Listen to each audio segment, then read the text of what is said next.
Hi everyone, এই বৌদি আজকে এসেছে কেটে যাওয়া কানের পাতা জোড়ানোর পর যে ফুটানো হয় সেটা ফুটাতে এসেছে। তো বৌদি, তুমি তো আগে এসেছিলে কানের পাতা জোড়াতে, জোড়ানো হয়েছে কি হয়নি বলো? হ্যাঁ, জোড়ানো হয়েছে। তুমি কতটা খুশি জোড়ানোর পরে? খুব খুশি, আজকে ফুটাতে এসছো। একটু দেখিয়ে দেয় কানের পাতাটা, একটু ক্লোজ করে দেখো কতটা সুন্দরভাবে জুড়ে গেছে, সুন্দরভাবে জুড়ে গেছে কানের পাতাটা। এটা মলম লাগাতে লাগাতে দাগটা চলে যাবে, বাট বৌদি মলম লাগাতে ভুলে যাচ্ছে। জিজ্ঞেস করলাম যে তোমার দাগ এখনো যায়নি কেন, বললো মলম লাগাতে ভুলে গেছি। তো যাই হোক না কেন, কানের পাতা সুন্দরভাবে জুড়ে গেছে। এবারে বৌদির কানটা ফুটিয়ে দেখি বৌদিকে কতটা মিষ্টি বা সুন্দর লাগে।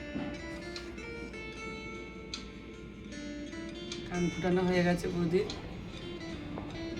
তো সুলেখা বৌদি, বলে দাও তোমার লেগেছে কি লাগেনি? না না, লাগে। সত্যি তো? হ্যাঁ।